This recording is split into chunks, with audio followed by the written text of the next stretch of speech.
Bonjour et bienvenue sur Plan B. Je suis aujourd'hui avec Dorothée Moisan. Bonjour Dorothée. Bonjour. Tu es journaliste et autrice d'un certain nombre de livres, dont celui-ci dont nous allons parler, Les Plastiqueurs, enquête sur ces industriels qui nous empoisonnent. C'est de ça dont on va parler dans l'heure qui vient. Ça a été pour moi un livre assez choc, assez révélateur sur un sujet dont je me rends compte que je l'ai beaucoup sous-estimé. Et là, j'en suis à me dire, cette histoire de pollution chimique, ça mérite au moins d'attention, au moins autant d'attention que celui du changement climatique, parce que c'est une menace au moins tout aussi importante pour l'humanité et pour notre santé. Avec toi, on va faire le tour d'un bon nombre de sujets qui sont couverts dans ton livre, qui questionnent des choses très en profondeur, bien au-delà du seul plastique. Ça va questionner nos modes de vie. On va d'abord parler du secteur pétrolier et en quoi il mise sur le plastique pour continuer à croître, surtout si on doit diminuer notre consommation de carburant. On va parler des lobbies et de leurs méthodes pour encourager l'inaction. Quand même faire un point on va dire, scientifique sur pourquoi c'est grave tout ça au final, pourquoi c'est grave que le plastique s'accumule dans l'environnement, pourquoi c'est grave pour l'écologie et pour notre santé. On va prendre quelques petits cas d'utilisation du plastique, par exemple dans le domaine de la santé, à l'hôpital où il est utile, ou dans le domaine de l'emballage à usage unique. On va parler du recyclage, notamment en quoi c'est un mirage, et enfin conclure sur que faire, une fois qu'on a parlé de tout ça. Que fait l'Europe? Que font les politiques? C'est quoi une chimie propre? Et on va, enfin, j'ai lu dans ton livre, on n'est pas du tout dans une dénonciation gratuite, c'est assez constructif sur aussi ce qui se fait de bien en matière politique, ce qui est insuffisant et en quoi il faudrait avancer.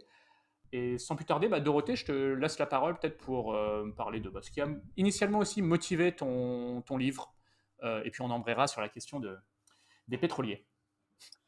Mais en fait, ce qui a embrayé mon livre, tu peux, si tu regardes autour de toi, là, tu es chez toi, j'imagine, Cyrus, est-ce que tu peux me dire ce qu'il y a autour de toi? Qu'est-ce qu'il y a qui est en plastique autour de toi?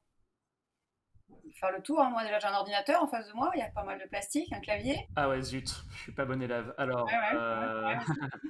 une Brita, une Ouais, carafe de Brita. d'accord, ouais, qui est en plastique. Mon ventilateur, il fait chaud, je suis désolé de Ouais, ouais. consommer un ventilateur en plastique. Il y a, je pense, alors là, on va rentrer dans la subtilité, mais je suis sûr que sur mon micro qui a une apparence métallique, Ouais, non, mais le socle est en plastique. pour qu'il soit si Je léger, suis regarde. sûr sur le. Est-ce que la couverture Alors de ton livre n'est justement, pas un peu plastifiée et pour bien justement, l'imperméabiliser? tes autres livres sur ton bureau, ils ont sûrement du plastique, mais le mien, l'éditeur, a fait l'effort, et je le remercie d'ailleurs, de ne pas plastifier la couverture. Mais effectivement, tous les bouquins que vous avez chez vous, ils ont une petite pellicule plastique, ce qui fait que si on verse une goutte d'eau, ça ne fera pas une trace, alors qu'effectivement, sur les plastiqueurs, ça fera une petite trace, et il faudra faire un peu plus attention à lui sur la plage. Voilà. Donc en fait, on voit très vite que dans nos vêtements, hein, on a souvent du synthétique. Là, en l'occurrence, je suis avec du synthétique sur moi. D'accord. On a tout ce qui est électronique qui utilise beaucoup de plastique. On a, j'imagine, derrière toi, je vois des tableaux, je vois des lustres. Je pense qu'il y a beaucoup, beaucoup de choses qui sont en plastique dans nos peintures, dans nos sols. Et voilà, en fait, c'était une des raisons de faire ce bouquin, c'est qu'en fait, tout simplement, le plastique est partout, on s'en rend pas compte. Et donc l'idée, c'était d'éclairer quelque chose qui se voit pas, parce que mon métier de journaliste, c'est aussi essayer d'enquêter sur ce sur quoi les gens ont des questions, mais qui ne voient pas, ou sur lesquels on leur cache les réponses justes, ou leur donne des réponses qui sont pas tout à fait pas tout à fait exact. Donc voilà ce qui m'a fait donner envie d'écrire le bouquin. Et puis aussi le fait de réaliser que on parle beaucoup de plastique depuis un certain temps en Europe et ailleurs, beaucoup en Europe effectivement, en nous disant on va interdire, ou on a interdit aujourd'hui, hein, les touillettes en plastique, les pailles, tout ce qui est ces petits plastiques à usage unique qu'on retrouve sur les plages. Mais à côté, je découvrais que l'industrie allait augmentait sa production de 3% par an. C'était ses prévisions. Et une augmentation de 3% par an pendant 20 ans, c'est un doublement. Ça veut dire que déjà, il y a une production mais énorme, énorme qu'on n'arrive pas à absorber, hein, que ce soit l'océan, l'air, nos sols, etc. Et en fait, que ça allait être doublé d'ici 20 ans. Donc moi, ça m'a fait vraiment un choc énorme. Et je me suis dit qu'il fallait absolument que je comprenne ce qu'il y avait entre ces deux propositions. On fait tous les efforts possibles, ça y est, le plastique, on est bientôt sauvé, ok. Et de l'autre côté, pas du tout, disent les industriels, c'est génial, le plastique, on y va à fond parce que c'est le meilleur moyen de faire de l'argent. Donc voilà un petit peu le cadre qui m'a fait me lancer dans les plastiqueurs. Et alors pour répondre à la deuxième partie de ta question, c'est justement les plastiqueurs. Ouais, Les plastiqueurs, super. c'est Et puis, bon, j'imagine aussi toutes les conséquences sanitaires. C'est ça, bien sûr. Il y a les plastiqueurs, il y a deux choses que j'ai créé ce mot-là, les plastiqueurs, en me basant un petit peu sur des petites paillotes corses. Je ne sais pas s'il y en a des auditeurs corses. En tout cas, moi, du temps où je travaillais à la justice, je travaillais sur les explosions de paillotes en Corse, etc. Donc, le fait de plastiquer avec du plastique, avec un C, un explosif des bâtiments, et puis de plastiquer, de fabriquer du plastique. Donc, les plastiqueurs, c'est vraiment ces producteurs qui font exploser la planète à force de plastique. Et, euh, et donc, en fait, les plastiqueurs, c'est rien d'autre que les pétrochimistes, en fait. Le pétrole, le plastique, on l'oublie souvent parce que c'est tellement joli, c'est coloré, c'est léger, c'est dans la vie de tous les jours. Alors, on pense pas tout de suite au pétrole. On pense pas, c'est pas comme quand on va à la station essence, qu'on va remplir sa voiture. Là, tout de suite, on se dit, oh là là, je suis en train de remplir ma voiture avec du pétrole. Enfin, on se le dit pas. Moi, je me le dis en tout cas, c'est pas bien, etc. Le plastique, on s'en rend pas compte. Le plastique, c'est à 75% issu du pétrole. Le chiffre, c'est un peu compliqué à voir, mais c'est à peu près 20% pour le gaz naturel, de plus en plus le gaz de schiste, hein, qu'on n'extrait pas en Europe, parce qu'en Europe, on est propre, mais qu'on importe des États-Unis où on va le récupérer un petit peu partout. Et puis le charbon, parce qu'en Chine, on a du charbon. Alors, on a des idées du charbon, donc du coup, on fait du plastique avec du charbon. Ça paraît assez logique. Donc voilà, donc le plastique, c'est quand même de la pétrochimie. Or, il faut savoir qu'aujourd'hui, un baril de pétrole, je ne sais pas si Cyrus, tu sais à peu près, dans un baril de pétrole, quelle est la quantité utilisée du baril de pétrole? Alors maintenant, tu es le plastiqueur, est-ce que tu t'en souviens? La quantité d'un baril qu'on met dans le plastique. Est-ce que tu vois? Eh bien oui, Voilà, je vais te coller, donc je te recolle. ben, il me 10%. semble de l'ordre de 15% du pétrole sert à la pétrochimie, et donc C'est en ça, c'est à grande peu près, partie non, en fait, c'est plastique, ça, c'est j'imagine. 10%. C'est même 10%. C'est à peu près 10% à la pétrochimie. 8%? 10%. D'accord, bah, j'ai pas bien fait mes devoirs. À peu D'accord, près, d'accord. non, non, mais après, ça change chaque année, hein, on pourrait dire à chaque minute, mais Et par contre, ce qui est assez frappant, c'est ça change pas mal. Mais ce qui est assez frappant, c'est justement les pétroliers misent beaucoup sur le plastique pour leur futur, pour continuer à faire beaucoup de chiffre d'affaires et de bénéfices, et qu'il y a des investissements en cours pour être capable de construire des raffineries qui, d'un baril de pétrole, tireraient 80% de plastique. Alors ça, ce chiffre, c'est dans ça. une des pages de ton C'est livre, qu'en m'a fait, on est assez justement. frappé. Il- on est en mesure d'investir dans des raffineries qui font ça, quoi, qui Alors, augmentent en tout cas, significativement la proportion de plastique qui sort d'un baril de pétrole par rapport aux autres produits dérivés, quoi. c'est ce qu'on est en train, justement, ce qui est en train d'évoluer. Parce qu'aujourd'hui, le plastique, c'est la planche de salut de la pétrochimie. On ne s'en rend pas bien compte, mais aujourd'hui, donc, on a à peu près 10% de ce baril de pétrole qui va dans la pétrochimie et 75% pour le plastique. Approximativement. On a vraiment voilà, 8-10% pour le plastique. Et on a déjà des raffineries, notamment à Singapour, qui peuvent obtenir 40% d'un baril de pétrole pour faire du plastique. 40%. Et on a des recherches, notamment avec l'IFPEN, hein, qui est l'Institut français du pétrole et des énergies renouvelables, qui aident certains pays pour essayer d'arriver à ce 80%. Donc aujourd'hui, avec des voitures qui roulent de plus en plus à l'électrique, où on va diminuer de plus en plus en Europe, en Chine, aux États-Unis, la quantité de pétrole dans les voitures, eh ben, il faut bien trouver un endroit, un débouché, un nouveau débouché. Et ben, le nouvel Eldorado pour l'industrie du pétrole et du gaz naturel, c'est effectivement le plastique. Donc, pas question de faire une croix sur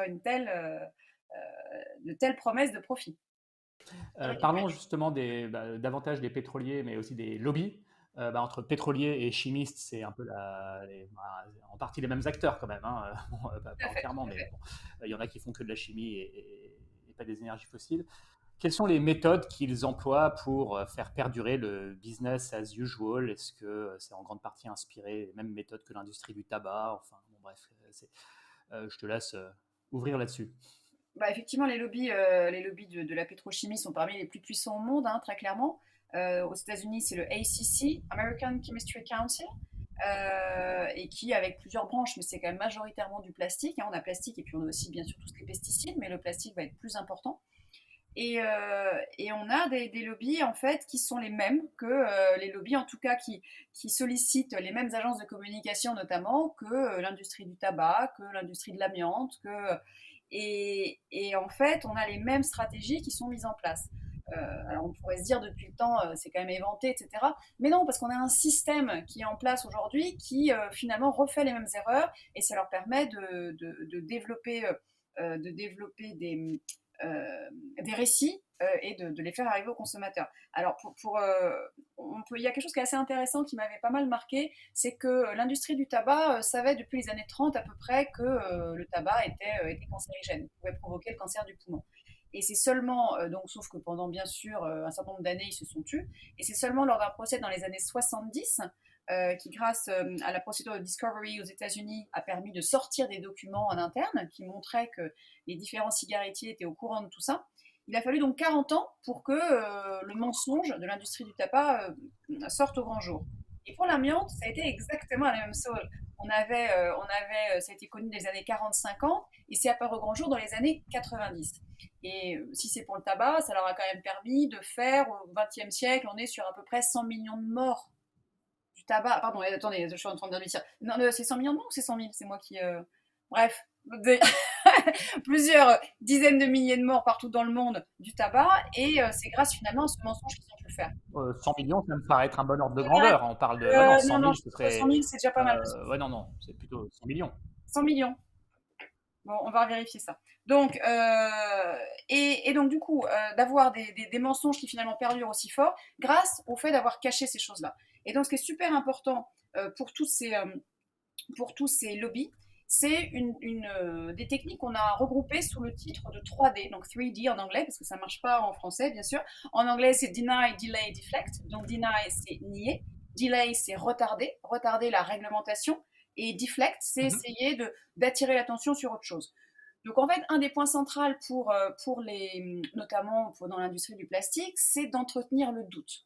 Donc on va se dire, parce qu'effectivement, Cyrus, tu ne m'as pas encore demandé, mais on pense qu'on va y passer après, est-ce que le plastique, c'est dangereux? Alors si on se pose la question et qu'on va chercher un petit peu sur Internet, en dépendant des sites où on va aller, on va nous dire, oui, mais non, mais en fait, le plastique, c'est pas dangereux. Vous savez, c'est la dose qui fait le poison. Alors là, on remonte à Paracels, un médecin suisse du XVIe siècle, qui avait démontré que c'était la dose qui faisait le poison. Ça veut dire qu'il fallait quand même beaucoup prendre d'un poison avant qu'il soit vraiment néfaste pour l'organisme. C'est ce qui a donné finalement naissance à la vaccination, qui fait que quand on se vaccine, on va prendre un tout petit peu de ce poison dans un vaccin de tel ou tel virus, un tout petit peu de ce virus dans l'organisme qui va finalement nous renforcer, et le jour où on va être face à la maladie, on va être très fort.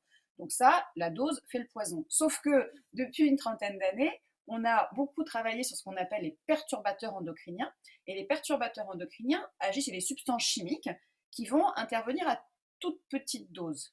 Mais alors toute petite dose, qui est encore beaucoup plus vicieux avec les perturbateurs endocriniens, c'est qu'admettons à une dose A, ce qui va être minime, ça ne va pas, on n'aura aucun effet. On va augmenter un tout petit peu la dose, l'effet va bondir, va exploser, et on va continuer à augmenter la dose, et à ce moment-là, l'effet va disparaître. Donc c'est extrêmement étonnant, en fait, ça veut dire que la dose est non monotone, ça veut dire que c'est pas parce qu'on a plus de doses, moins de doses, qu'on va avoir un effet. On ne sait pas du tout comment on gère ça, mais ce qui veut dire en tout cas qu'avec des microdoses, on peut avoir un effet destructeur. Et donc notamment pour le bisphénol A par exemple, ou les phtalates, on en parle pas mal, des perturbateurs endocriniens parmi les plus courants aujourd'hui dans l'organisme et dans le monde, et qui ont fait que la fertilité masculine des hommes occidentaux a complètement explosé, mais à la baisse, donc avec des taux ridicules. En une quarantaine d'années, la quantité de spermatozoïdes dans le sperme des hommes occidentaux a chuté d'environ 50%, notamment à cause de ces perturbateurs endocriniens. Donc aujourd'hui, quand on regarde sur les sites des lobbies du plastique, on continue à vous dire la dose fait le poison, en oubliant, bien sûr, enfin en omettant bien sûr volontairement, que c'est pas parce qu'il y a un tout petit peu de phtalate dans le plastique que ça n'aura pas un impact sur la santé humaine ou sur l'environnement. Donc ce sont des arguments qu'on retrouve beaucoup dans l'industrie du plastique. Il y en avait un qui m'avait quand même fait assez sourire quand j'avais appelé Plastics Europe à l'occasion de ce livre. Et on m'expliquait à ce moment-là, mais vous savez, Dorothée, le plastique, c'est comme le sel ou l'eau. Alors là, je me suis dit, ah ouais, le sel ou l'eau, pourquoi donc? Ah, mais en fait, si on en prend un petit peu, c'est pas dangereux, mais si vous en prenez trop, bah, vous mourrez. Vous voyez, si vous prenez pour l'eau 8 litres d'eau, et ben si vous buvez 8 litres d'eau, vous mourrez.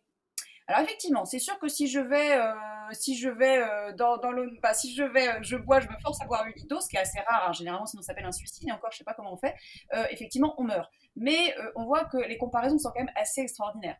Donc voilà, c'est le genre de petites choses. On va aussi comparer le plastique ou les perturbateurs endocriniens à du café, de la moutarde, du soja, qui aussi sont des perturbateurs endocriniens. Mais il suffit de pas passer sa journée à boire du café et ça se passe bien en fait. Voilà. Mais Donc, le pire, c'est que le genre de tactique de confusion, c'est le ça. genre comment dire, ouais, les tactiques de confusion que tu Tout à viens de fait. citer, avec un exemple qui peut paraître un peu ridicule, le pire, c'est qu'en fait, c'est vraiment ça qui sert aux politiques, quoi. C'est le Et ça genre de marche, et ça storytelling marche. avec Exactement, et ça des marche. analogies un peu bizarres. J'ai récemment vu le film Goliath avec Ouais, tout à fait. Ouais. et ça marche, mais j'ai vu dans le film Goliath et beaucoup de gens qui, comme toi, essaient comment dire, militer pour défendre notre santé, enfin, contre ces substances toxiques, disent mais ce film Goliath, il racontait ma vie. Quoi. Bon. On va poursuivre là-dessus sur les effets sanitaires parce qu'il y aurait de quoi dire. J'ai vérifié hein, sur cette histoire de tabac, c'est bien 100 millions de Ouais, j'ai morts trouvé ça au énorme, XXe mais t'as siècle, donc raison, c'est source ça, ouais. OMS, et encore aujourd'hui, c'est 8 millions par an. Donc 100 millions de morts cumulés sur le XXe siècle, encore aujourd'hui, 8 millions par an hein, Qui donc donc, était dans le monde. notamment, Euh, qui aurait pu être beaucoup réduit si pendant 40 ans le mensonge, le doute n'avait pas été entretenu, offrant au moins la possibilité aux personnes qui commençaient de fumer de savoir ce qui allait se passer si jamais ils continuaient à fumer. ouais. Après, voilà, le tabac, depuis qu'on tape dessus fort, la consommation baisse et on peut imaginer quand même, enfin, il y a moins d'inertie dans le système. Là, il y a un problème qui est que ça s'accumule, quoi. Ouais, et surtout que le tabac, c'est Alors, on chacun va qui. passer à la page. Pourquoi c'est grave tout ça? Pourquoi c'est grave l'accumulation de microplastiques? Pourquoi c'est grave? Bah, on ne sait pas si ça reste dans l'environnement des siècles. Enfin, il y a des estimations qui se confrontent. Certains estiment des millénaires, mais toujours est-il que ça part pas. Ça se dégrade pas, ça reste et c'est partout. C'est dans la pluie, c'est dans les océans, c'est dans les écosystèmes, c'est dans notre nourriture.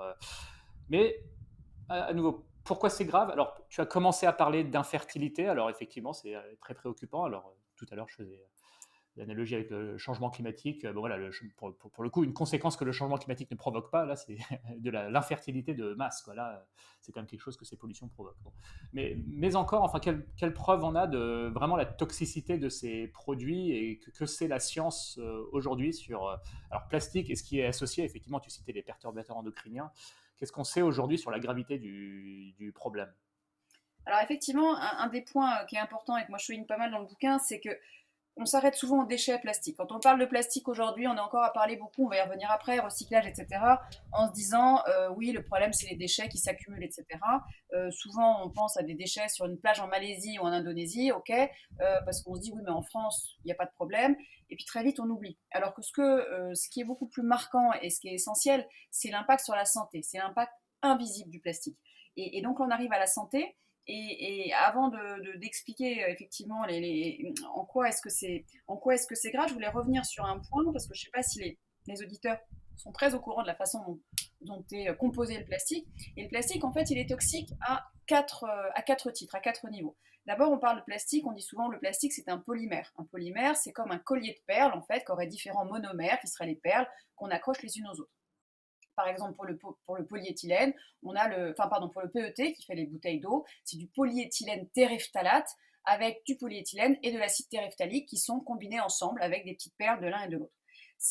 Donc, il se trouve que les monomères eux-mêmes, première source de toxicité, les monomères qui constituent le plastique peuvent être toxiques. On a parlé du BPA, par exemple, et bien le bisphénol A, c'est un monomère qui constitue par exemple le polycarbonate. Le polycarbonate, c'est un plastique dur et transparent. Les fontaines à eau qu'on a longtemps eu dans les entreprises étaient en polycarbonate. On est en train de changer, mais c'était le cas.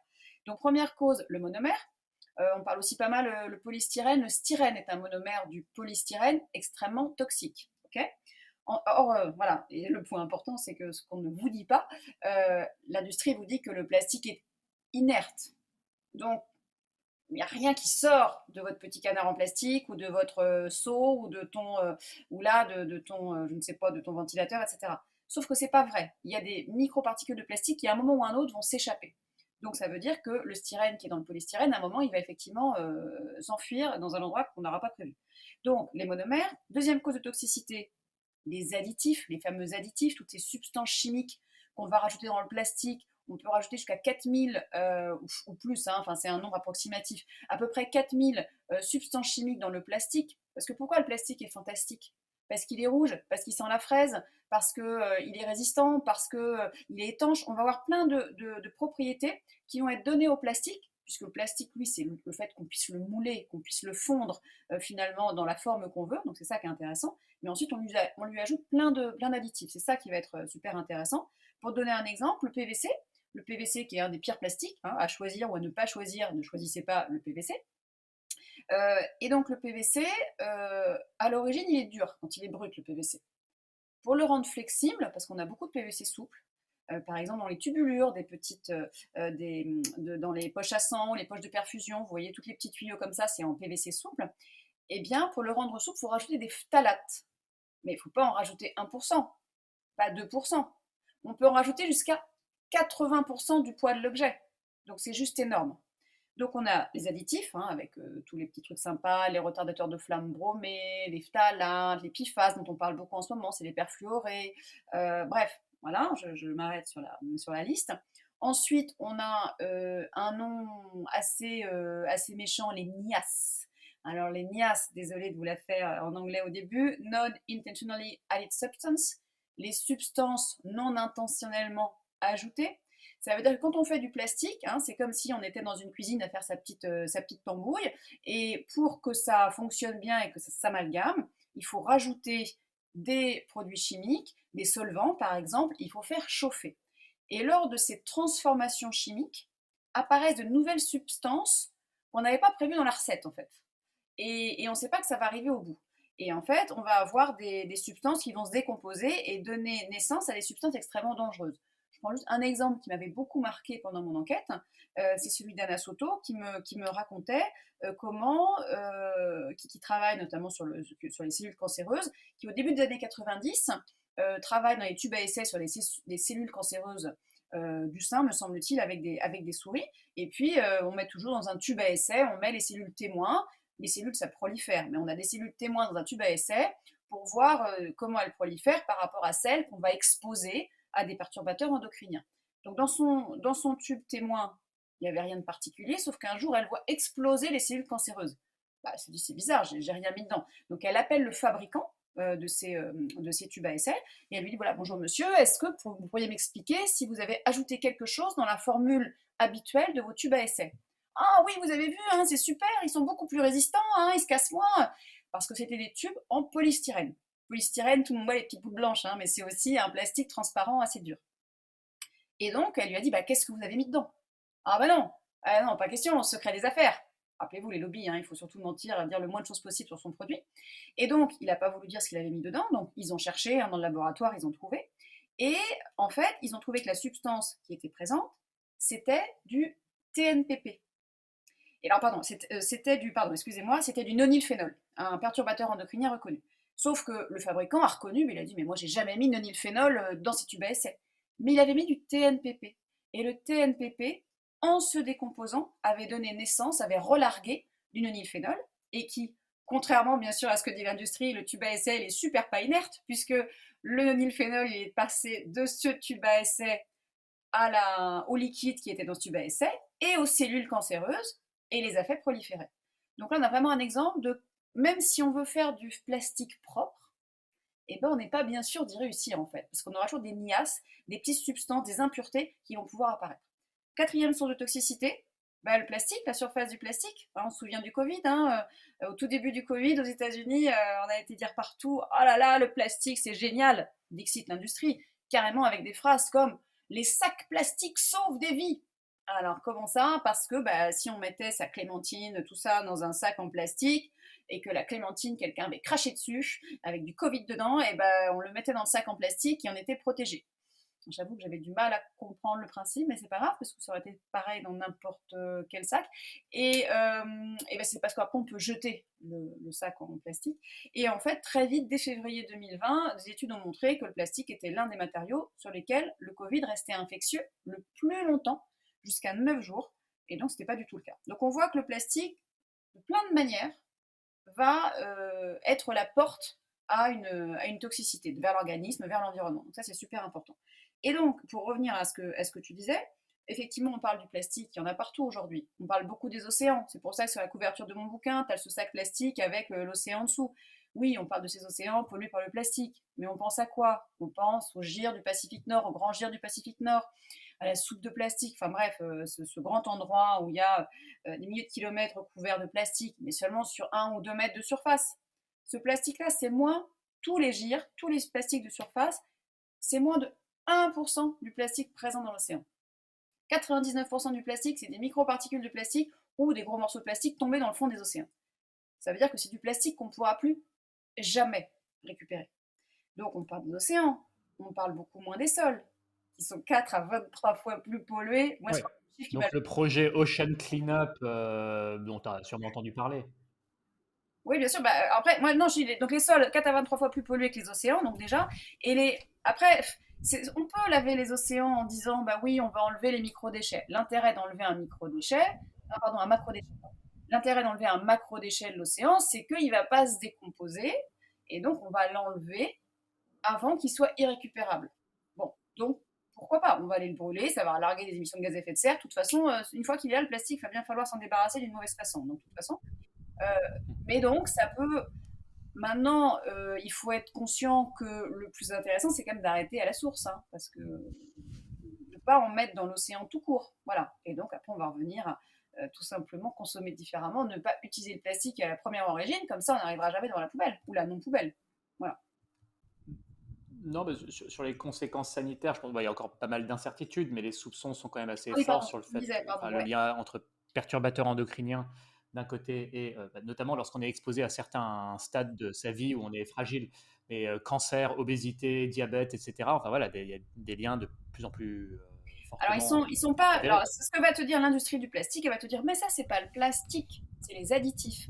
Et on peut pas pointer le plastique parce qu'il y a des phtalates dans certains plastiques. Bon, alors voilà. Donc l'industrie continue à te dire que le plastique ne migre pas hein, du contenant vers le contenu, ce qui est faux, mais on continue à te le dire.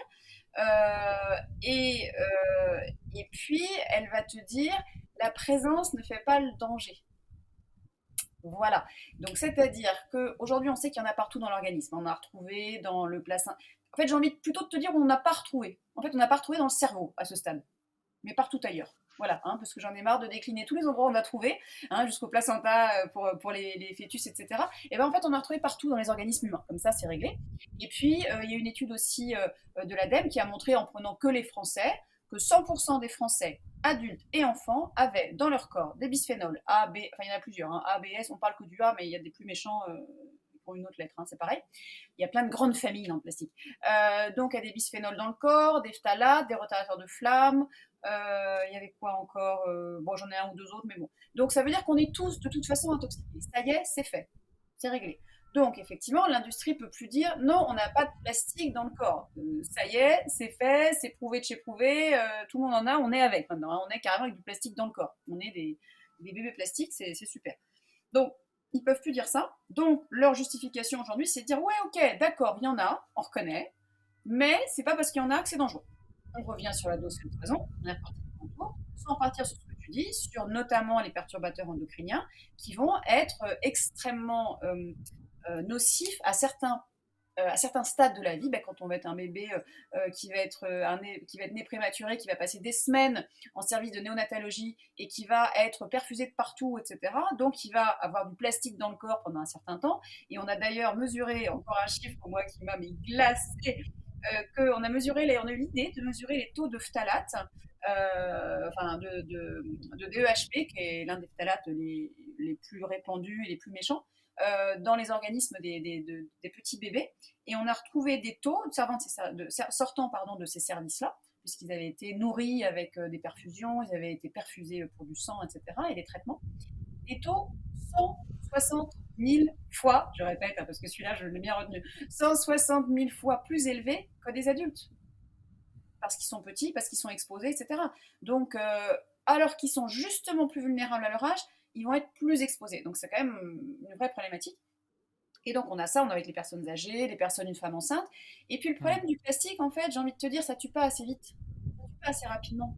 Parce qu'en fait, c'est pas parce que tu vas être exposé, que ce bébé va être exposé à certains perturbateurs endocriniens véhiculés par les plastiques, que qu'il va développer une maladie ou qu'il va être infertile. Peut-être que ce sera sa fille, que ce sera son petit-fils. Ça peut être des générations après, comme le distilbène, hein, dont on a pas mal parlé en France, hein, qui avait été donné à des femmes dans les années 70 en lien, enfin, pour diminuer les fausses couches, qui avait eu un effet redoutable. Donc en fait, aujourd'hui, dire qu'on ne peut pas lier une maladie directement au plastique, mais effectivement à des additifs qui sont dedans très clairement. Mais je pense que ça va pas tarder qu'on trouve effectivement des choses directement liées au plastique. On a notamment exposé des huîtres à des microbilles de polystyrène, qui est un plastique, hein, avec lui-même un perturbateur endocrinien dedans, le styrène. Et en fait, on voit qu'elles ont une vitesse de nage, puisqu'elles se reproduisent, les huîtres, les spermatozoïdes, en nageant vers une autre huître, etc. Des vitesses de nage qui sont au moins divisées par deux, la quantité de production extrêmement faible, juste parce ils ont finalement été exposés à des microbilles de polystyrène qu'ils ont engrangées dans leur corps. Donc on sait aujourd'hui que c'est un vrai problème. Et pour te donner un autre exemple, parce qu'on parle de l'humain, mais puisque tu aimes bien parler de climat, et moi aussi, et ben le plastique a un impact direct sur le climat, puisque le plastique est absorbé dans l'océan par le phytoplancton. Et aujourd'hui, on sait que le phytoplancton absorbe moins bien le CO2, alors qu'on en a quand même pas mal besoin, hein, la petite pomme de l'océan qui récupère nos 30% de la chaleur, enfin 90% de la chaleur de la planète et 30% de nos émissions, à quel point ce plastique, ce phytoplancton, on en a besoin pour être cette pompe à carbone de l'océan et de la planète, et bien en fait, elle est pervertie par le plastique.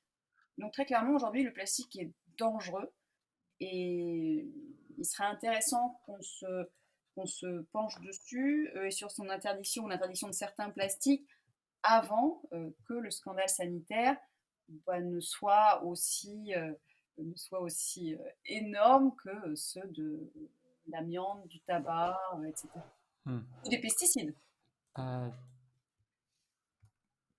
Très clair, merci. Alors, on a parlé de conséquences de tout ça sur la santé. Inversement, bon, bah, le plastique a une contribution au domaine de la santé, bah, fait son entrée à l'hôpital depuis une cinquantaine d'années. Ça sert à beaucoup, beaucoup de choses à l'hôpital, qui est beaucoup passé à l'usage unique pour, j'imagine, des questions d'hygiène, plutôt que d'utiliser par exemple, des instruments réutilisables.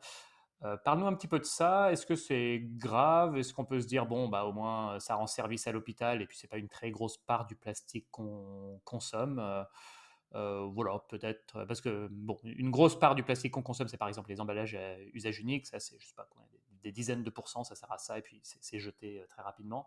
À l'hôpital, bah, le plastique est utilisé aussi souvent à usage unique, mais c'est plutôt une faible part de ce qu'on consomme. Est-ce que néanmoins c'est grave ou est-ce que c'est un de ces domaines où on peut se dire, bon, bah, tant pis, ça, on n'y touche pas? Alors c'est un domaine, moi je trouve que c'est le domaine le plus intéressant sur lequel parler de plastique. Il y a deux domaines intéressants, c'est les énergies renouvelables, hein, et puis l'hôpital. Alors aujourd'hui, tu parlais les emballages à usage unique, en gros, tout ce qui est packaging, c'est à peu près 40% de la production de plastique mondiale, elle est dédiée, elle est consacrée à la production d'emballage. Voilà, donc un emballage qui va avoir sa petite vie pendant quelques semaines, quelques mois, et qu'une fois qu'on aura emballé ces petits gâteaux, etc., il sera brûlé la plupart, puisqu'on va reparler après du recyclage, mais il y en a très très peu. Donc en fait, avant d'être brûlé, puisqu'on parle d'énergie fossile qu'on va brûler, qu'il faut éviter de brûler pour essayer de garder un climat à peu près vivable, bah, le plastique à usage unique, c'est juste ça. Il y a une petite utilisation entre les deux, mais ça revient à ça, c'est à peu près 40%. L'hôpital, c'est 2%, c'est rien, enfin, on peut dire peanuts, quoi. Sauf que le plastique qui est présent à l'hôpital, il est présent dans un endroit où les gens sont vulnérables, justement. Et tout à l'heure, je t'ai parlé du plastique le plus méchant, qui est le PVC. Le plus pernicieux, c'est peut-être le polystyrène. Mais enfin bon, on va dire le PVC, en tout cas. Et bien, 40% du plastique à l'hôpital, c'est du PVC. Parce qu'on a tous ces linos, je pense que tout le monde se souvient, on voit dans les hôpitaux, hein, les linos qu'il y a par terre en PVC, il y a beaucoup, beaucoup d'objets en PVC, c'est facile à nettoyer, c'est pas, voilà, ça s'abîme pas, etc. Donc c'est pratique, encore une fois, c'est très pratique. Sauf que le PVC notamment émet des COV, des composés organiques volatiles, durant toute sa durée de vie. Donc le petit lino qu'on a par terre et qui va durer 40 ans, pendant 40 ans, il va émettre des COV. Des trucs qui sont pas sympas du tout, mais alors vraiment pas sympas du tout. Et quand on les brûle, n'en parlons pas, hein. Le PVC, c'est des toxines, des dioxines, des furanes. C'est vraiment des choses qu'on n'a pas envie de croiser sous son nez, mais que pourtant on croise assez régulièrement, notamment dans les pays en développement dans lesquels on envoie nos plastiques usagés.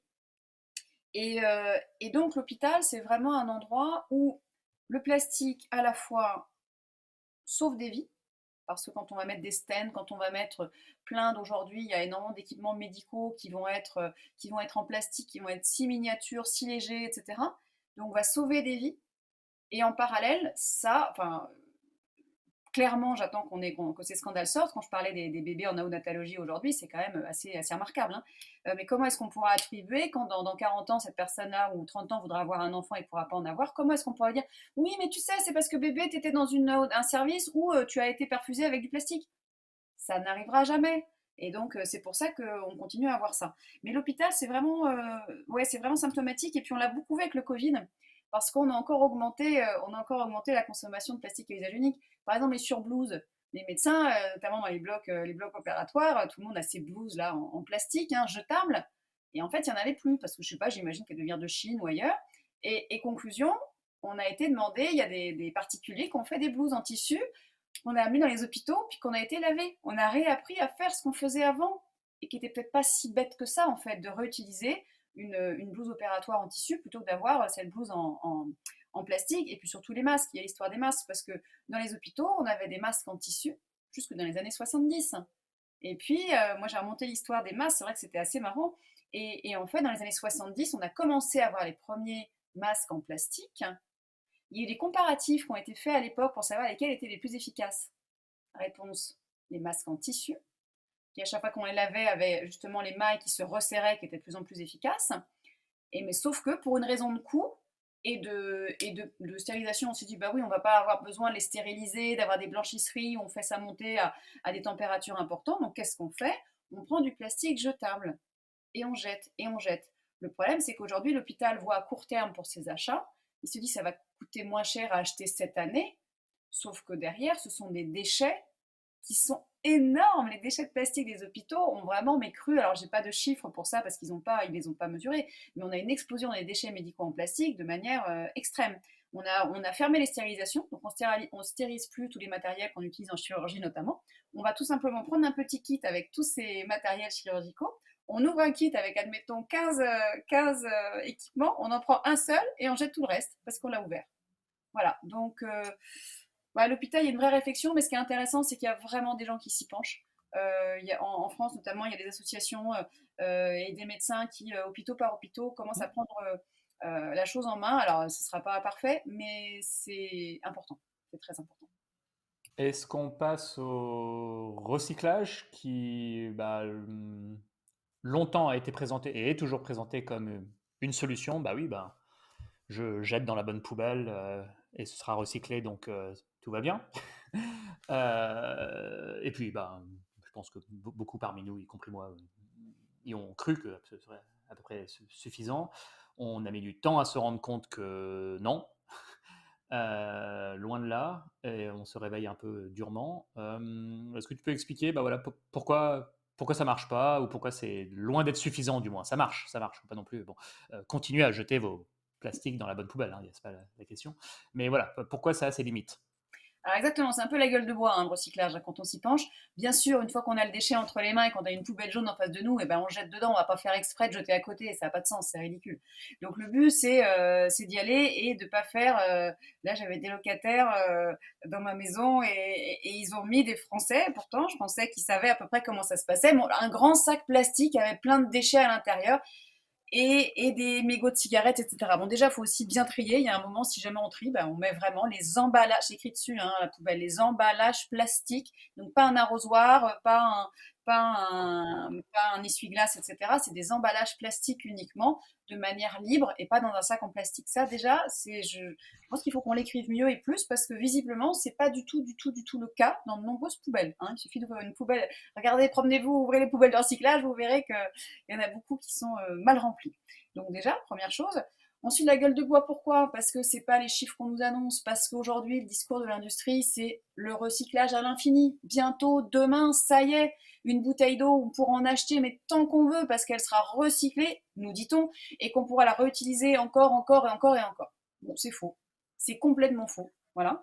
Donc déjà, si on prend juste notre bouteille d'eau, il faudra rajouter 25% de plastique vierge il y aura de la perte durant le recyclage, il faudra rajouter du plastique vierge dedans. Donc déjà, une bouteille, c'est pas que du recyclage, et puis il y aura de la perte, hein, il y aura de la perte durant le mécanisme. Je vous donne juste un exemple, alors ça c'est le PET qui se recycle le mieux aujourd'hui. Mais il n'y a pas que le PET dans le monde, hein. Je vous prends juste le polystyrène. On parle pas mal des pots de yaourt, parce qu'en France, on mange des yaourts, hein, enfin, ça arrive. Et les pots de yaourt sont en polystyrène en France. Vous savez, quand ça fait un petit clic, quand on défait les yaourts, c'est parce que c'est du polystyrène. Après, il y a peut-être d'autres, hein. Enfin, il y a sûrement d'autres plastiques, mais c'est notamment du polystyrène. Et il se trouve que c'est un plastique qui n'est pas facile. Déjà, je vous ai dit qu'il était un peu méchant, celui-là, le polystyrène. Et deux, c'est un plastique qui n'est pas facile à recycler. Et donc, aujourd'hui en France, il y a à peu près, d'après l'enquête que j'avais faite, à peu près 4% des pots de yaourt qui sont recyclés. Voilà, donc ça veut dire qu'il y en a 96% qui ne sont pas recyclés. Déjà, première cause, il y a les mailles du filet, parce que quand on va dans un centre de recyclage, un centre de tri, les mailles de tri en France sont entre 4 et 10 cm.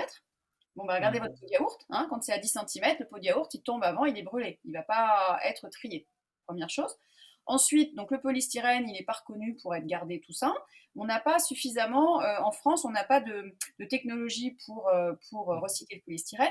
Donc quand on récupère par chance nos petits pots de yaourt, on les envoie en Espagne ou en Allemagne, où ils sont, alors on nous dit qu'ils sont recyclés. Alors ça dépend l'idée qu'on a du recyclage, hein. Pour moi, le recyclage, c'est convertir un objet en un autre objet similaire ou un autre objet similaire ou de qualité, comparable. Conclusion, ils sont transformés en pots de fleurs, en cintre ou en matériel bureautique. C'est pas exactement, la même chose. Ensuite, il se trouve qu'il y a une Total Energy avec des entreprises françaises et essaie de travailler au recyclage, en recyclage chimique, c'est-à-dire qu'on ne fait pas du recyclage mécanique en coupant un tout petit morceau de plastique pour le refondre pour faire autre chose. On essaye de retourner à nos monomères de base pour qu'ils soient tout propres, on enlève les additifs et on refait du plastique vierge, enfin vierge, quasi vierge. Et donc ils essayent de faire ça avec le polystyrène.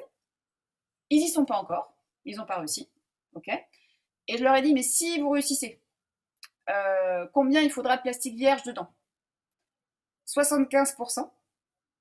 75% de plastique vierge pour 25% de polystyrène recyclé. Donc dans ce cas-là, c'est quand même... Est-ce que c'est un rendement qui justifie qu'on fasse tout ça? Et je dis, bah, ce sera réutilisé pour des pots de yaourt. Oh, bah non, ma bonne dame, il sera pas assez, il n'aura pas le standard pour la nourriture et l'alimentation. On en fera notamment des canalisations de ce polystyrène. Donc voilà, quand on voit tout ça, on se dit, est-ce que ça vaut le coup finalement de prendre ce pot de yaourt en plastique? Est-ce qu'il ne faut pas plutôt passer pour le verre? Mais le verre, il sera cassé et du coup, pour une empreinte carbone, c'est quand même dramatique. Il faudra ou faire ces yaourts ou prendre des yaourts le jour où enfin on aura de la consigne pour les pots de yaourt. Pour certains qui ont la chance d'être en campagne et d'avoir des fermes qui font des yaourts et qui recyclent et qui consignent les pots avec plaisir. Mais en ville, aujourd'hui en France, c'est quand même compliqué. Donc voilà, donc aujourd'hui le recyclage, clairement, il y a deux plastiques qui sont à peu près recyclés en France, c'est le PET et le PEHD, le polyéthylène haute définition, c'est celui des flacons, donc les bouteilles de shampoing, les bouteilles de produits, etc. Mais je voulais revenir, puisqu'on parlait tout à l'heure des lobbies et de la façon dont on essaye de malgré tout, nous enfler un petit peu, hein, désolé pour le terme, mais c'est vraiment ça. Je sais pas si vous avez, alors là j'ai pas autour de moi d'objets en plastique, c'est vrai que moi j'en ai moins maintenant, mais si vous retournez un emballage plastique, vous avez un petit numéro derrière, j'imagine que Cyrus a déjà vu un petit numéro entouré d'une flèche qui tourne. Et ça va de 1 à 7. Et en fait, les gens quand ils voient ça, moi j'ai fait pas mal de sondages quand je faisais des conférences, Tout à fait. et tout le monde pense que c'est recyclable. Parce que, ah bah oui, regarde, il y a la petite flèche, c'est recyclable. Mais non. Alors ça montre que l'industrie a tout à fait bien réussi son coup.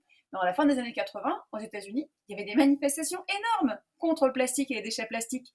Parce que McDo et les autres, avec tous leurs emballages plastiques jetables qui s'accumulaient à l'entrée des villes, c'était vraiment un gros problème. Donc il y avait vraiment déjà aux États-Unis une grosse mobilisation contre le plastique.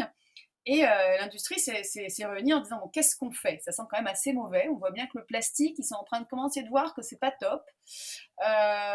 Pour qu'il y ait une bonne image pour l'environnement, ah ben tiens, il y a un truc qui s'appelle recyclage qui font dans quelques villes là sur la côte ouest. C'est pas mal. On va promouvoir le recyclage. On sait, c'est écrit noir sur blanc dans les documents qu'ils ont, que ce sera pas viable, que ça ne fonctionnera pas. Mais c'est pas grave. On va le promouvoir pour que le plastique ait une image plus verte. Ok, c'est ce qu'ils ont fait. Il y avait 5% de plastique qui était recyclé aux États-Unis à cette époque-là. 30 ans plus tard, des centaines de millions d'euros de publicité, de marketing plus tard, c'est combien? C'est 5 à 6%. Voilà. Donc autant dire que la production de plastique a continué, qu'on recycle un tout petit peu, mais que vraiment... Et alors, pardon, est-ce que j'ai oublié excuse-moi de te dire, pour promouvoir ça, qu'est-ce qu'ils font? Ils décident à la fin des années 80 de rajouter cette petite flèche. Ils voient que dans les années 70, il y a un designer, lors d'un concours de design, un jeune étudiant a trouvé, il s'est dit, pour essayer de trouver un sigle pour l'économie circulaire. Voilà, c'était le concours. Et il a fait 3 flèches, 3 flèches vertes qui se couraient les unes après les autres, en forme de triangle. Ok, ça nous parle. Ok, économie circulaire. Et là, ils se sont dit, ah, c'est super ce petit logo, super. On va juste amaigrir un peu les flèches, on va mettre un numéro dedans. Et en fait, le numéro dedans, c'est le code d'identification des résines. Donc, résine égale quel plastique c'est. Code d'identification, 1, 2, 3, 4, 5, 6, 7. Si tu as la chance de tirer le numéro 1, tu as tiré le PET. Certes, il est recyclable. Numéro 2, le PEHD, il est recyclable. Recyclable, pas à même niveau, mais éventuellement décyclable où tu fais des pots de fleurs et de ça, mais enfin, t'en fais quelque chose. Ok. Et puis après, tous les autres, tu as le polystyrène, etc., qui est très mal recyclé. Et le 7, là pour le coup, si on tombe sur le 7, on est sûr que c'est pas recyclé. Le 7, c'est tous les autres, c'est tous ceux qu'on ne sait pas recycler, on les met dans le 7. Et les gens, ils retournent leur emballage, avant même, parfois on en voit dans les supermarchés qui essayent de bien faire, qui retournent et qui se disent oh, regarde, c'est super, c'est recyclable, il y a une flèche avec un numéro. En fait, de tous, ils ont la flèche avec le numéro. Et puis surtout, il y a encore des points verts, ce qu'on appelle le point vert en France. Là, c'est un petit rond, c'est toujours 2 petites flèches vertes, mais qui se courent après en un cercle et pas en un triangle cette fois-ci. Et le point vert, donc je ne vois pas pourquoi les gens ils penseraient pas que ça veut dire recyclable, parce que c'est exactement la signification. Les mecs qui bossent dessus, ils ont créé ce signe-là parce qu'ils savent bien que tout le monde se dit c'est vert, il y a des flèches qui se retournent, c'est recyclable. Eh ben non. Le point vert, ça veut juste dire que le metteur sur le marché, donc à savoir, admettons, Danone et ses pots de yaourt, eh ben, il paye la contribution réglementaire obligatoire des fabricants et des vendeurs de pots de yaourt ou de n'importe quel aliment qui va être dans un emballage plastique ou dans un emballage pour participer à la collecte des déchets et au tri des déchets derrière. Ça veut dire qu'il paye pour, c'est pas parce qu'il paye pour que l'objet en question. Donc il respecte la loi, quoi, c'est ça que ça veut dire. Il respecte, oui, mais après, enfin voilà, le problème, c'est que la loi devrait être un tout petit peu plus fine et un tout petit peu plus, elle devrait interdire ça. Et ça a été interdit par un arrêt de la Cour de, enfin, par une décision de justice, mais la Cour de cassation récemment, justement, a dit que c'était pas très clair et qu'on ne pouvait pas vraiment interdire cette flèche. Bon, tout ça pour dire que le pauvre consommateur, que j'aimerais mieux appeler le pauvre citoyen, il peut pas s'y retrouver, il a juste pas le choix. Donc savoir ce qui est recyclable ou pas, c'est impossible. Et de manière générale, il faut retenir que dans le monde, on estime qu'il y a à peu près 9% du plastique recyclé, emballage et autres. 9%. Et même pour l'emballage, on a la Fondation Ellen MacArthur qui est proche de l'industrie, donc on ne peut pas lui reprocher, voilà. Et ben elle estime que pour ce qui est du seul emballage, on est à 14% d'emballage plastique recyclé dans le monde. Mais si on arrête de parler de downcycling, c'est-à-dire de décyclage ou de sous-cyclage, pour faire nos pots de fleurs ou des bancs de jardin, parce que des bancs de jardin en plastique, je ne sais pas combien on va en avoir dans le monde, tellement tout le monde veut recycler dans un banc de jardin, ok. Et ben on n'est plus qu'à 2% de plastique recyclé dans le monde pour les emballages plastiques.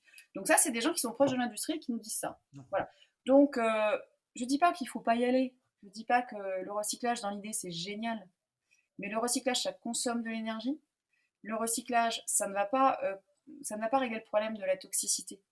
Si vous avez un produit toxique en première instance et que vous le recyclez pour redonner un produit toxique et généralement plus toxique parce qu'on va concentrer les substances chimiques en fait dans le recyclage, est-ce que c'est vraiment intelligent en fait? Est-ce que l'idée c'est pas plutôt d'arrêter ce cercle très vicieux qui finit de toute façon toujours par brûler du plastique ou pour en mettre dans l'environnement, par tout simplement une réduction à la source et un réemploi. On ne pourra pas le faire partout.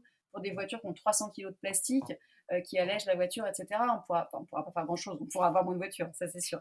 Il y a plein d'autres raisons. Mais pour des éoliennes, pour des panneaux photovoltaïques, il faut absolument mettre des filières pour récupérer tout le plastique de ces mécanismes.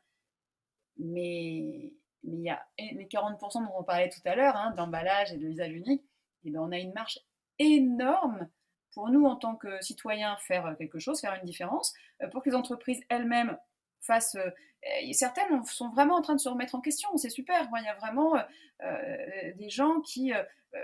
là, moi j'habite en Bretagne, il y a une dame qui a une usine qui vend des gâteaux bretons. Bah, le plastique, c'est super parce qu'elle a des gâteaux qui peuvent se conserver que dans des sachets en plastique, en tout cas pour rester un petit peu croquant, etc. Et elle se pose de vraies questions, mais carrément de fermer son usine, en fait, voir comment faire pour pouvoir continuer à faire son activité, mais en étant vraiment responsable. Et donc, moi, je salue tous ces gens qui ont vraiment pris le problème à bras le corps, parce que c'est un énorme problème qui est difficile à résoudre, qui impacte la santé des citoyens, qui impacte l'environnement, parce qu'en bout de chaîne, hein, c'est quand même c'est l'environnement qu'on prend aussi plein la gueule. Donc très clairement, ouais, enfin là-dessus, il y a des efforts à faire, mais il y en a déjà qui sont en cours. Ça, c'est cool. Non, mais très bien. Bah, écoute, tu fais un peu la transition vers notre dernier sujet qui est bah, que faire une fois qu'on a fait tout ça. Alors, euh, la sensibilisation, l'éveil du citoyen, c'est une chose, même si c'est loin de suffire. D'ailleurs, on n'a pas parlé parmi les tactiques des lobbyistes, celle consistant à rejeter l'entière responsabilité sur les citoyens. Bah, vous avez qu'à jeter vos sacs en plastique dans la poubelle plutôt que les jeter dans la mer, etc. Bref, il y a aussi ça. La responsabilisation, Et après effectivement, tout, du on répond à une consommateur. demande, etc. Tout à fait. Concrètement, que faire? Alors, il y a un chapitre dans ton... Voilà. Que faire? Alors, il y a un chapitre dans ton livre qui prend l'exemple de l'Europe. Donc, le chapitre est intitulé L'Europe pionnière mais imparfaite. Voilà, il y a des choses qui sont déjà en marche. Bon, il est prévu de sortir des emballages plastiques à usage unique en France d'ici 2040. Bon, c'est pas demain, mais au moins il y a des jalons. On voit déjà dans certains rayons de supermarché pour les fruits et légumes, par exemple, il y a moins de plastique qu'il y a quelques années. Bon, voilà, il y a des échéanciers. Mais globalement, voilà, c'est quoi ton regard sur ce qui est fait et sur ce qu'il reste à faire? Alors sur l'Europe, effectivement, l'Europe est vraiment en pointe. C'est vraiment avec ce qu'on appelle la directive SUP, Single Use Plastic, dont tu viens de parler. Et la directive SUP, qui est quand même vraiment un signal fort et qui est copié aujourd'hui par de nombreux pays. Nombreux pays africains notamment aussi travaillent à cette question de réduire les plastiques à usage unique. Bon, maintenant, c'est ce qui a emmené cette directive. Elle a juste emmené, hein, on est sur les pailles, les touillettes, les verres, les gobelets en plastique, etc. Bon, c'est révolutionnaire en un sens parce que pour la première fois, on a dit à l'industrie, on vous interdit des objets. C'est-à-dire qu'à votre production, on interdit des produits que vous vendez. Ça, c'est quand même le truc le plus énorme. L'industrie l'a pas du tout, du tout, du tout vu venir. Donc en ça, c'est quand même que la Commission européenne et l'Union européenne aient eu le courage, l'audace de le faire et que ça a été... Enfin, c'est pas suffisant, hein, parce que ça va pas réduire suffisamment notre production de plastique, mais c'est déjà énorme.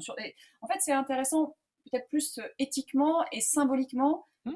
plus que concrètement, parce que ça ne réduit pas la pollution aujourd'hui. Donc ça, c'est un point super important.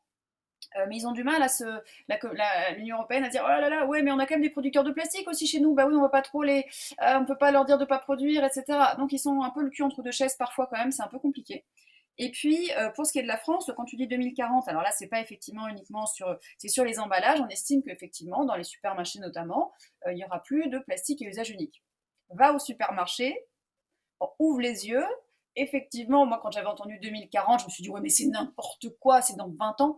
Sauf que si tu vas dans un supermarché et que tu ouvres les yeux, je sais pas, il y a peut-être peut 95% des emballages qui sont en plastique. Donc, c'est-à-dire qu'il y a peut-être 95% des produits qui sont dans le supermarché qui pourraient plus être vendus demain, en fait. Alors, il y en a qui abusent un peu en disant, ouais, mais on a besoin de... Bah, c'est ça. Alors 2040, ça paraît lointain, mais là, en réfléchissant un petit peu, il y a quand même pas mal de produits sans plastique. Enfin, il faut retourner à la bouteille de lait en verre. Enfin voilà, le retour à la consigne, c'est quand même. Alors, c'est ouais, 80% qui pourraient pas être vendus. Après, on pourrait en rattraper une bonne partie, mais c'est vrai que c'est un changement de mode de vie assez profond. Un supermarché avec zéro plastique, C'est Oui, ça. c'est pas le même supermarché, ouais. C'est pas du tout le même supermarché. Alors, après, ils sont pas là depuis 100 ans non plus. Enfin, je veux dire, on a les supermarchés actuels, hein, c'est après la Seconde Guerre mondiale. Mais il y a un vrai défi. Donc, très clairement, il y a des choses qui se mettent en place. Le vrac, alors après, le vrac, faut voir, parce que si le vrac, c'est pour sortir des sacs de 1 kg qu'on met dans un conteneur de vrac, ça marche pas. Il faut vraiment que ce soit des gros sacs qu'on va mettre là-dedans, etc. Donc, il y a plein de choses à voir. Mais je pense qu'il y a vraiment les États doivent vraiment euh, accompagner le fait de se désintoxiquer du plastique, parce que c'est vraiment ça. Et aujourd'hui, les gens, ne se rendent pas compte du plastique qui les entoure, du risque que ça leur fait encourir, je pense notamment aux enfants. Combien de parents savent qu'un biberon en plastique, quel qu'il soit, c'est-à-dire que même si c'est écrit sans BPA, s'il n'est pas avec du BPA, il est avec du BPS, bisphénol S, tout aussi dangereux mais pas encore interdit. Sauf qu'il n'y a pas encore de loi qui disent qu'il faut le noter, donc voilà. Et même si c'est du polyéthylène, il y aura des millions, voire des milliards de microparticules de plastique qui iront dans le lait d'un biberon dans l'organisme de leur enfant. Donc là, enfin, je pense que les gens ne se rendent pas compte de ce qui se passe. Donc je pense qu'il faudrait vraiment que l'État alerte déjà et informe sur tous ces chiffres, toutes les questions de la migration, le fait que le plastique va migrer vers le contenu avec plus s'il y a de la chaleur, donc si on met au micro-ondes, c'est aujourd'hui, enfin, je ne sais pas si c'est une honte ou si c'est un crime, enfin je ne sais pas comment il faut l'appeler, qu'on puisse aujourd'hui autoriser de vendre des contenants, notamment de surgelés, pas que surgelés, et de plats tout prêts, qu'on peut passer en plastique, qu'on peut passer au micro-ondes, en disant mais oui, il n'y a pas de problème, c'est inerte. C'est pas inerte. Une étude Moussaka, l'étude de l'ADEME qui s'appelle l'étude Moussaka, voilà, ils ont mis des Moussaka au micro-ondes de différentes marques. Il y avait autant de plastique dans la Moussaka qu'à l'extérieur de la Moussaka. Donc, à un moment, on ne peut pas autoriser ça. Il faut aussi arrêter de se dire oh, bah oui, mais bon, non, non, c'est juste pas possible. Donc, il y a vraiment une prise de conscience qui doit être plus importante. Alors, on a des études des parlementaires, Monsieur Bollot et Madame Préville qui ont fait ce rapport qui a été assez lu, et je pense qu'il a quand même informé pas mal de gens sur le plastique étant une bombe à retardement. Alors, c'est pas que à retardement, parce qu'elle a déjà explosé, mais enfin bon, voilà. Donc, je pense qu'il y a vraiment l'enjeu aujourd'hui, c'est pour ça que les assos comme No Plastic in My Sea, comme le collectif d'associations Break Free from Plastic, etc., faire des choses, c'est vraiment aider ces assos, ces ONG qui ont obtenu beaucoup de choses et qui arrivent à aller expliquer en haut lieu ce qu'il faut faire, parce que visiblement, c'est pas très très compris. Donc, il y a beaucoup d'aide aux ONG à faire, aux associations qui sont là-dedans. Localement, on peut aussi faire beaucoup de choses pour faciliter le transport de pas mal de biens sans plastique avec d'autres moyens. Donc, il y a beaucoup de choses qui se mettent en place. Je pense même, tiens, sur Paris, il y a des startups qui se sont montées pour de la lessive qui peuvent être distribuées dans des contenants en verre, qui sont ramenés, qui sont à vélo, etc. On a énormément de choses qui se mettent en place et qui sont super enthousiasmantes, hein, qui sont super intelligentes, enthousiasmantes. Donc je pense que sur le plastique, il y a vraiment beaucoup de choses qui sont en train de se faire. La justice qui est importante pour le climat, la justice climatique, elle est aussi importante pour le plastique. Il y a des procès qui sont en train de se gagner aux États-Unis notamment, qui vont changer la donne sur le fait qu'on écrit recyclable alors que juste dans le centre de tri près de chez soi, ça ne peut pas être recyclable. Si votre centre de tri, il a sa maille de 10 cm et vous avez une capsule de café de 2 cm, bon, ça a beau être écrit recyclable, entre parenthèses, renseignez-vous auprès du centre de tri près de chez vous. Ah oui, tout le monde va aller appeler le centre de tri. Bonjour, est-ce que mes petites capsules de centimètres vont passer? Ah non. Et pourquoi est-ce qu'elle a gagné cette dame aux États-Unis? Parce qu'en fait, c'était recyclable dans aucun centre aux États-Unis. Donc voilà, donc en fait, la justice vraiment va faire avancer les choses. Il faut absolument que les États, en l'occurrence l'État français, fassent des choses. On a pas mal de progrès aussi. L'Asie est extrêmement confrontée à ces problèmes de plastique, on le voit, parce qu'ils ont des systèmes de gestion des eaux qui ne sont pas les mêmes que chez nous, qui sont moins efficaces. Mais aujourd'hui, c'est beaucoup, beaucoup associatif. Sincèrement, sur le plastique, c'est vraiment associatif. Donc, il ne faut pas hésiter à rendre des associations là-dessus et en tout cas, la bonne nouvelle, c'est que à votre domicile, chez vous, vous pouvez changer la donne, puisque si vous avez des bisphénols et des phtalates dans votre corps, faut savoir qu'au bout de 6 heures, ça y est, il n'y en a plus. Ils sont excrétés, c'est terminé. Voilà.